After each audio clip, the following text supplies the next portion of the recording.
اول ما عبده يخش العنبر يلاقي عبد الله وكريم وجو مستنيينه جوه. فراح عبد الله ساله: ها يا عبد، مين اللي كان جاي يزورك؟ عبده بص لهم وساكت سرحان عمال يفكر في اللي بيحصل. فراح جاي جو قايل له: ها يا عبده، مين اللي كان جاي يزورك؟ ما ترد يا عم، انت ساكت ليه؟ فراح عبد الله قايل له هو متعصب: ما ترد يا اسطى، مالك ساكت ليه؟ عبده بيرمي عينه وراهم يلاقي التلاته جايين له. بص له عبد الله وكريم وجو ياخدوا بالهم، فيبصوا هما كمان وراهم يشوفوا التلاته واقفين لهم وبيبتسموا. فعبد الله جه قال له: في حاجه يا نجم؟ ما يردوش. هو في ايه يا اسطى؟ هو في واحد شبه واقع منك ولا ايه؟ بتبص لي كده ليه؟ فراح واحد من اللي واقفين دول قال لهم: مين بقى فيكم عبده؟ ومين كريم؟ ومين عبد الله؟ ومين يوسف؟ الله، ده انت عارفنا كمان. شفت بقى؟ ايوه شفت. ده مين بقى معلم؟ كل ده وعبده واقف ساكت باصص لهم بس. فراح الواد ده بص لعبد الله وقال له: احب اقول لكم التعبان بيسلم عليكم. ولسه بيديله بالبوكس فراح عبده منوله بالرجل. الواد التاني بيكتف كريم فراح كريم بيديله براسه ولف اديله في وشه. عبد الله طبعا قافش واحد ونازل فيها هتتك بتتك مش رحمه. طبعا هما كانوا التلاته في الاول، بس في ثانيه لقيناهم بقوا كتير قوي، وجو واحد عمال يجري ومجريهم وراه، ومره واحده يقف ويلف يدي واحد بالقلم ويكمل جري، وكريم واقف على السرير من فوق واللي يفكر بس يقرب منه فيروح منوله بالرجل. وش على اديك على وشك. المهم العسكري اللي واقف بره بيسمع الصوت ده فراح داخل بسرعه. هو يدخل من هنا ولا كأن حاجه حصلت. تلاقيهم كلهم واقفين وكريم واقف على السرير فوق. في ايه يا ابني انت وهو؟ فراح ردت عليه واحد من اللي كانوا بيتخانقوا معاهم: ما فيش حاجه يا باشا، احنا كنا بنهزر بس. هزروا؟ فراح ردت عليه عبد الله وقال له: ايوه يا باشا ايوه، الواد كريم يعني لنا نكته فضحكنا كلنا. طب خليه المره الجايه لما يقولوا نكته ابقى اضحكوا بالراحه شويه عشان ما احاولكوش انفرادي.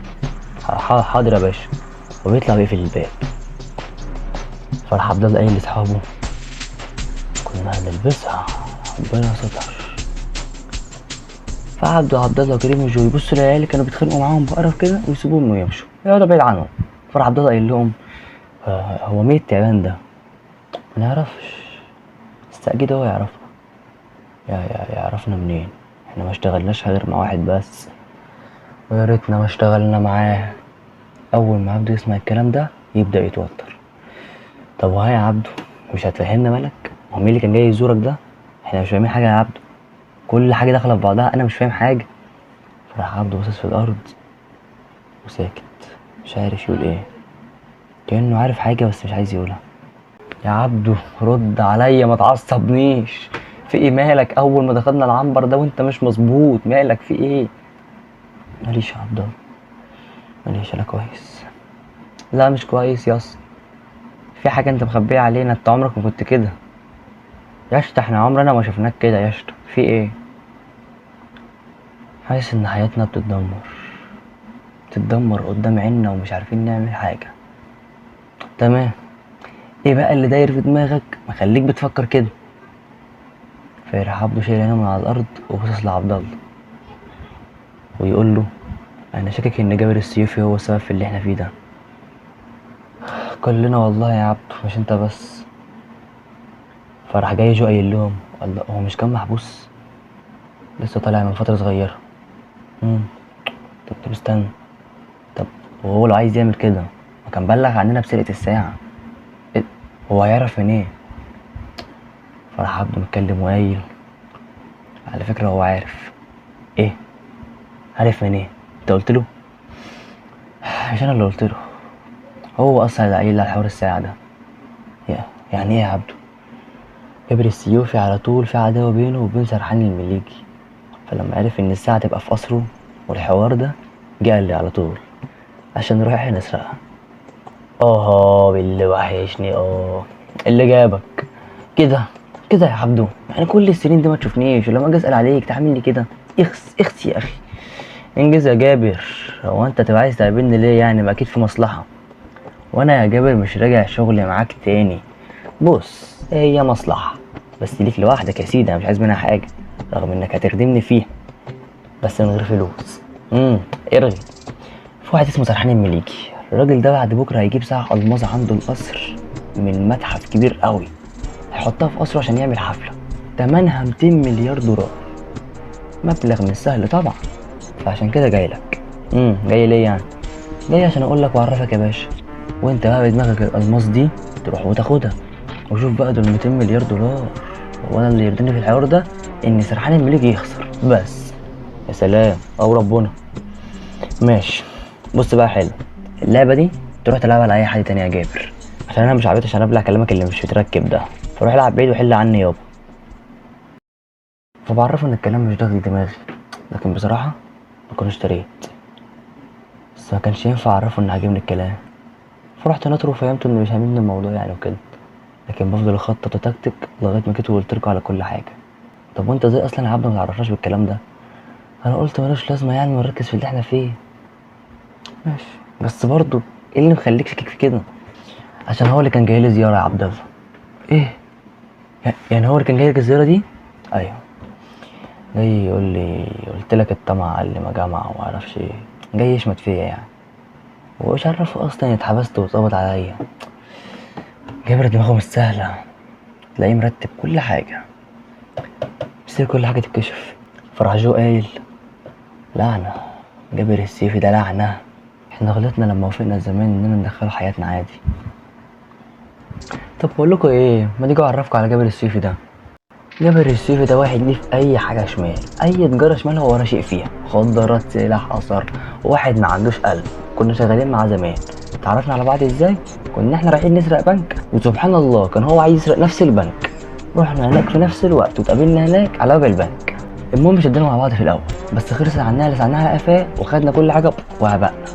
المهم زي ما تقول ايه بقى، الباشا عجبته دماغنا، فعرف يوصل لنا بالطريقه وخلانا نشتغل معاه، وطبعا وافقنا. بس مع الوقت حسيت انه بيستخدمنا لمصلحته، يعني يقول لنا على عمليه نروح نعملها نرجع ما يديناش غير نسبه صغيره، متفقين على نسبه يدينا نسبه اقل. المهم قفشنا فيه وما كملناش مع شغل. طبعا شد معانا وقال لنا يوميها اللي يشتغل مع جبل السيوفي لازم يبقى مكار زيه او يستناه عشان يغدر بيه. واحنا اول ما سيبناه من هنا العمليه اللي هو عملها بعدها على طول فشلت واتحبس، وطبعا كان شاكك فينا احنا اننا اللي بلغنا عنه، لكن احنا اصلا ملناش دعوه بالحوار ده. دخل السجن ومن ساعتها ما سمعناش عنه غير دلوقتي. الكاميرا بتيجي كده على عبده وهو قاعد زعلان، فراح جاي عبد الله قايل له طب انت مالك دلوقتي، ايه اللي مضايقك؟ متضايق، مقهور، يعني احنا قعدنا عمرنا كله نشتغل في الحرام، وقت ما نتحبس تطلع تهمة مش بتاعتنا. لسه دلوقتي شريط حياتي مرة قدامي كده، حاسس ان ربنا خد مني كل حاجة حلوة. امي وابويا ميتين، انا ومراتي اتطلقنا، شفتش عيالي غير مرتين تلاتة، ملحقتش اعيش معاهم. وكل ده بسبب ايه؟ بسبب الحرام، بسبب ان عميت عيني عن الحلال وقلت انه وحش وصعب، فلقيت الحرام سهل فرحت له. لا وخدتكم معايا وسحلتكم كلكم معايا. انا اكيد ربنا مش راضي عني، يعني لو قبض روحي دلوقتي ورحت قابلته هقول له ايه؟ مفيش كلام يتقال. انا خايف اقابل ربنا دلوقتي،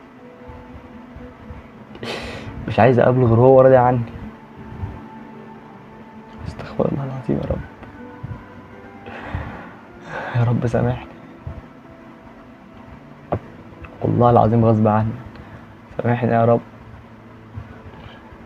فراح جاي عبد الله قايل له مش لوحدك يا عبدو، احنا شبه بعض في كل حاجه، وعلى فكره انا كمان بيجي عليا وقت كده بفكر زيك، بس